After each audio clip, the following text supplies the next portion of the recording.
Another day of practice. Now, everyone was talking about how I was in musical jail on the last time I did one of these. So now we have some greenery, change of scenery. We also hopefully have a camera that can record the mirror, which reflects onto me, so we can get a view from the back as well. We are playing the first sonata by Brahms, and we're going to try to work through page by page, see what happens. We really want a smoother sounding overall Brahms. So, start.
It's good.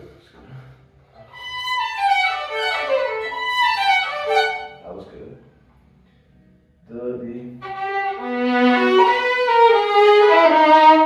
It's getting there. It's really smooth. It's not.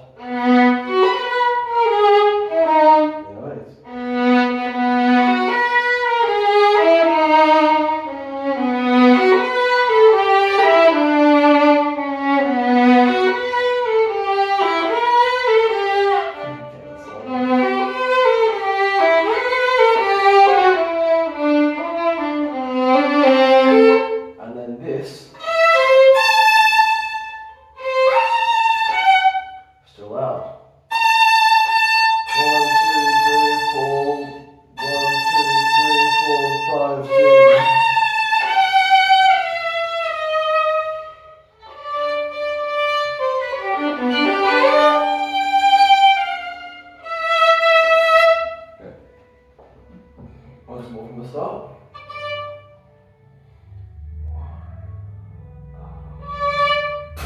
Start the right note.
It's really important that despite the fact that they are on 4 fingers and scarily high, especially the extension. You just need to have vibrato. Especially this. Can just reach into the stratosphere. It's a sixth. I'm not gonna say that again. But normally you only reach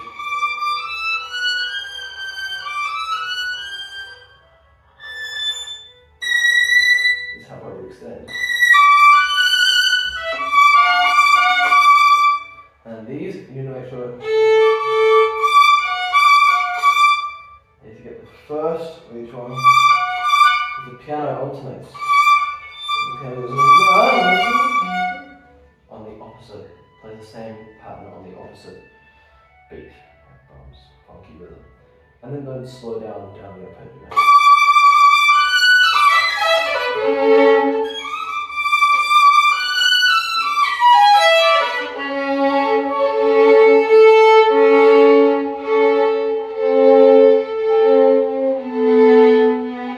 Okay, let's just go from the slide.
So, this is an especially important part for the legato, because you get such a beautiful tune, you know, pick up the pace a little bit, and you want to go, which is weird things, but it really sounds much better. It doesn't feel much better, it sounds much better in the end, especially with the piano to go.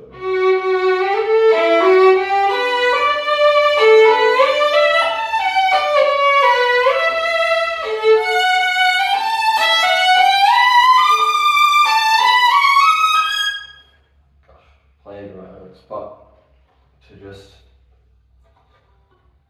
sustain everything. Don't do too much.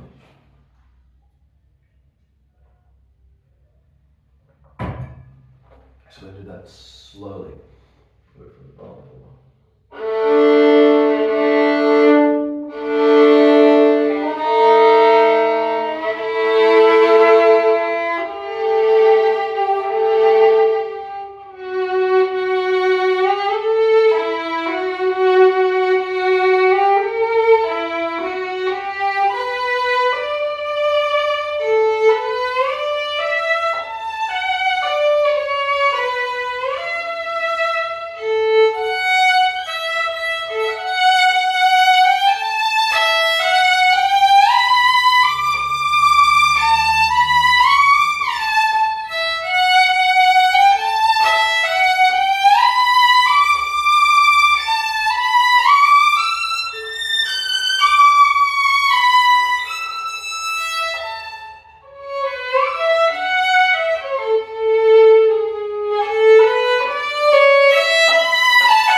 Yeah.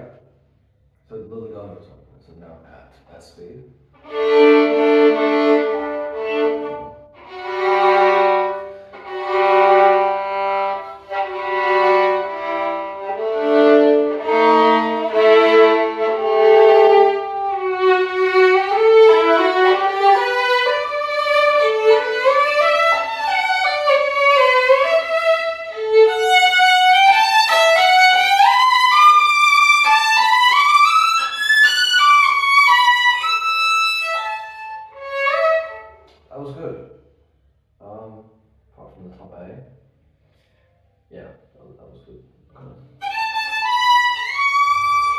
notes again.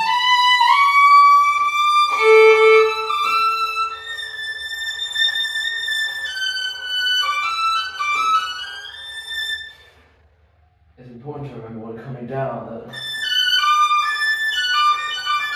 you have this octave higher, but only the 4 is an extension. So normally,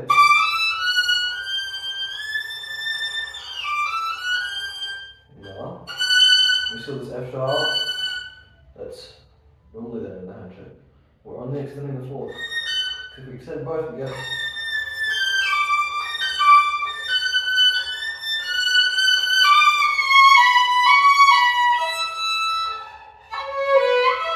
it's very nice that we can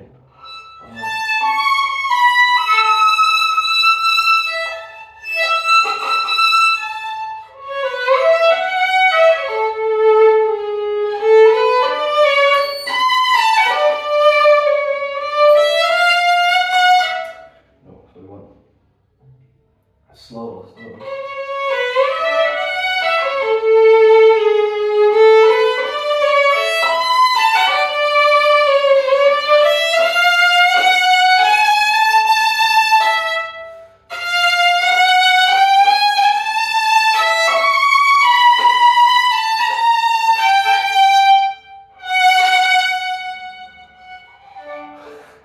Yeah, good. That's good to see. Move on to the second page. Now, I really don't think you should go over the first page again, because I feel like you go over something. Most of our practice is like we go over something, it's not good, we go over it again, we go over it again, and then it's good, and then when it's good, we go over it like 5 more times. And we just convince ourselves that we're really good at playing the piece, when we are in fact not, and it's mostly a waste of time to just repeat things that you already know are good. You should just go on to it. And then if you have the time, just come back later when it's worse. Because you don't have time to play it the 3 times before to get it good when you're on stage.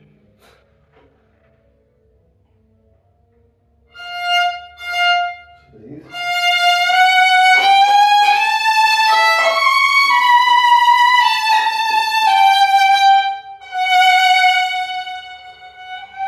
Oh! So there needs to be a big, like, sort of colour change here, you know? So it's.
The scale was good.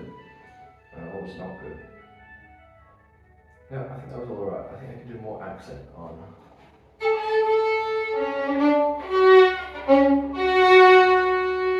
It's very surprising, you know, because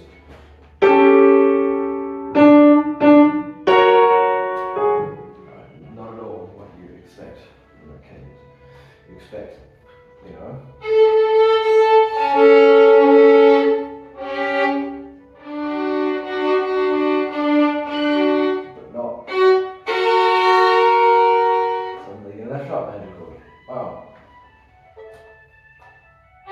And these.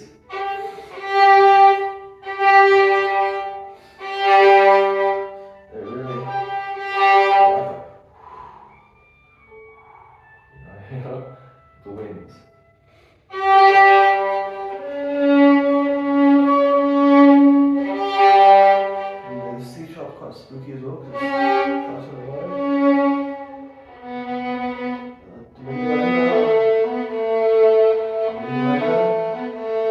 Brilliant.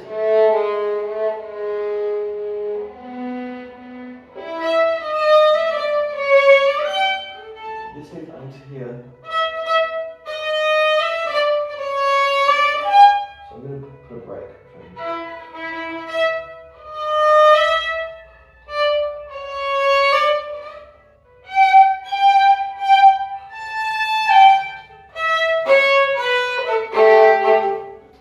You need to hear that the last note's slower.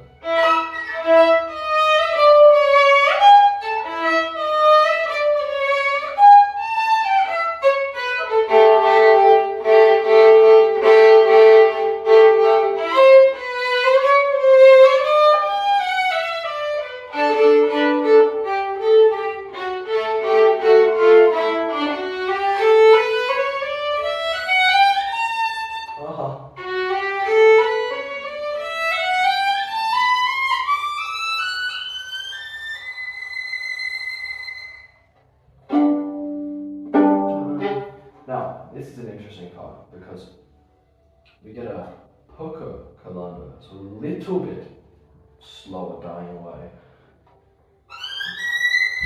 which starts this bar.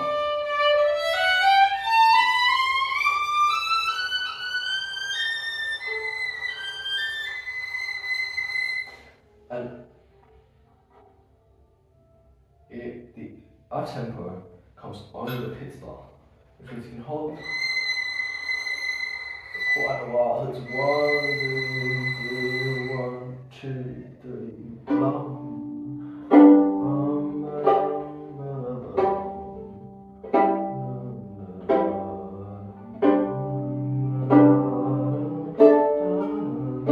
oh god, it's way too slow.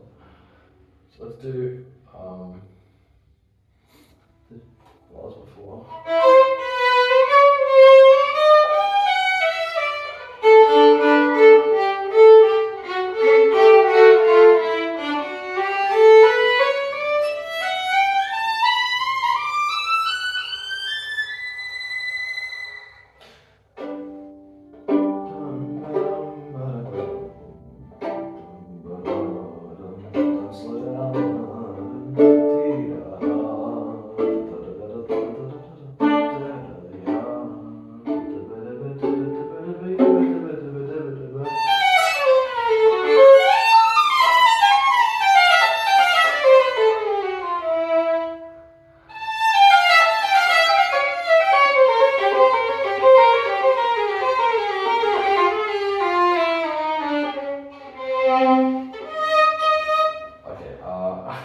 In efforts to not slow down, I picked a tempo that was very, very fast.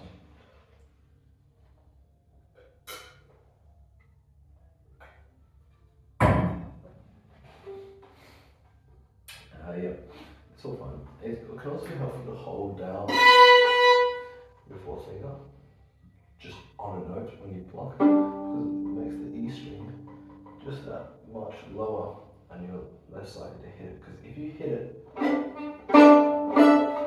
especially during some of these chords, if you hit the E during, you know, a G major chord, a D major chord, or A is fine, right? If you, that's the same chord, but if you go,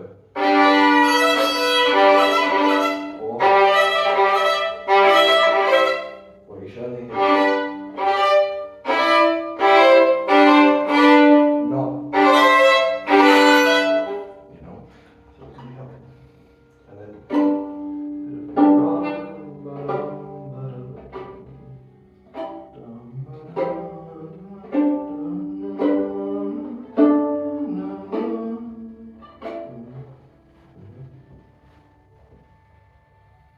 and the scale, sempre dolce. Now this time, as opposed to the start, the roles are reversed. So when you have, at the very opening,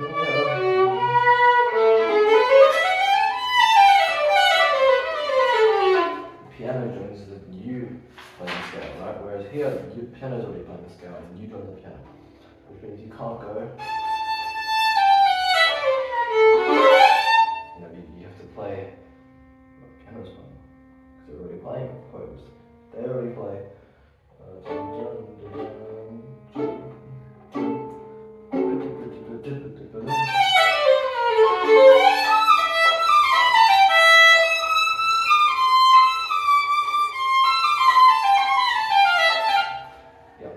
And it's all fine except these few notes.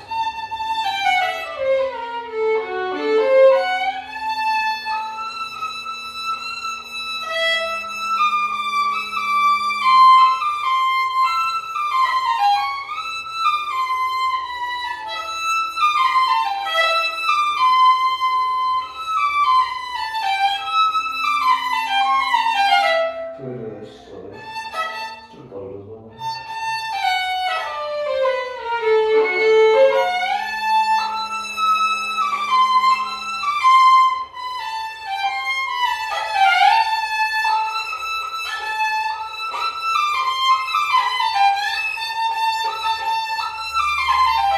You just kind of have to imagine that you are in fourth position, the one back, rather than third, stretching everything. It's kind of like fourth, one back is way easier.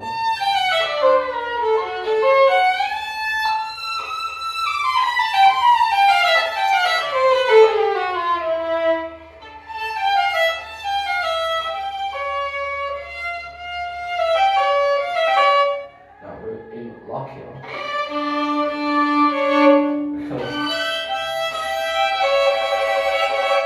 Extension is a tritone, which makes it a little bit harder to hear out of tune. You know, if it was a fifth,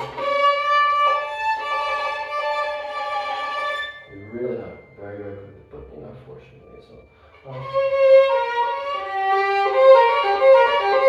Another extension.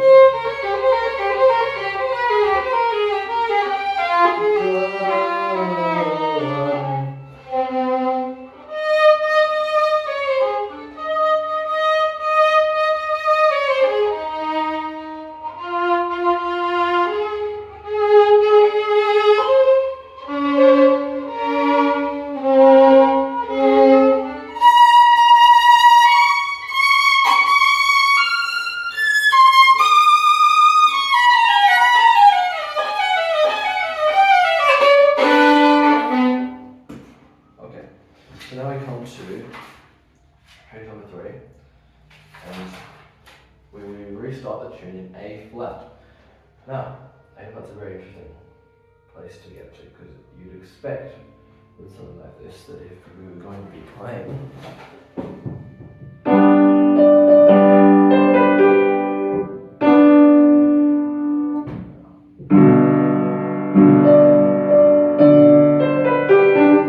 you'd next hear it in probably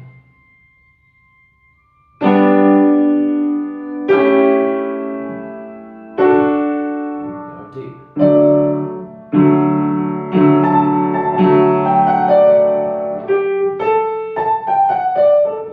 But we hear instead of G, alright, we're in A flat, which is interesting to think about how it differs, especially because G is a very, all of these open strings are in G major, only one of them is in A flat, bottom G. So we get sort of a more softer version, breaks that into much lower. So we're going to take this a bit slower.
3 bars, we have like 10 accidentals, you know, across the board, like 20 notes.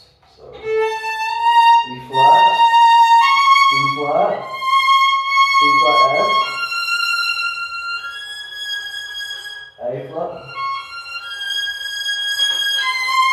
C. How hardest is this? So we have C, E flat, D flat, C flat, D, so B,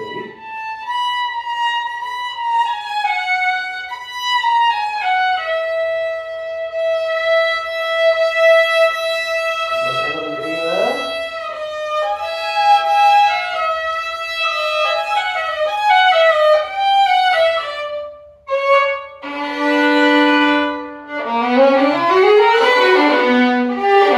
So get to that in a second after we do this again. So let's just do.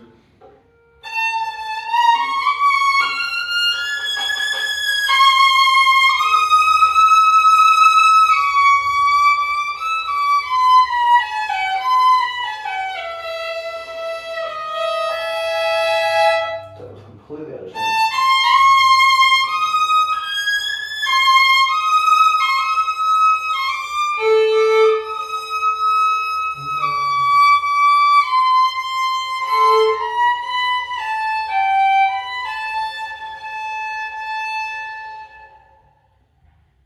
How am I playing it? What?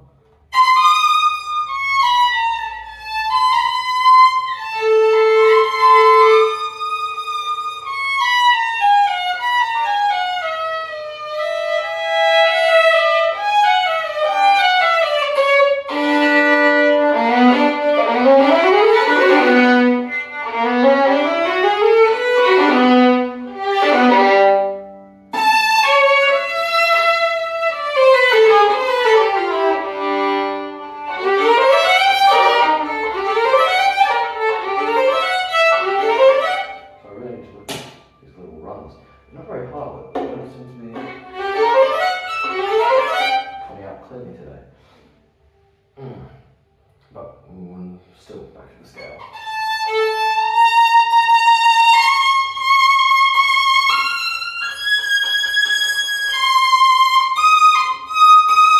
Yeah.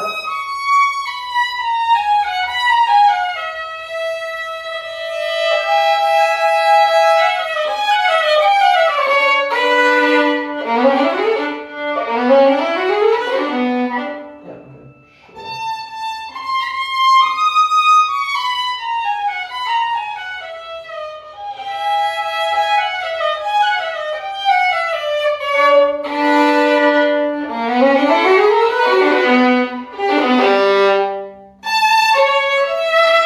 There's a few missing details in here that I'm going to try to get. First of all,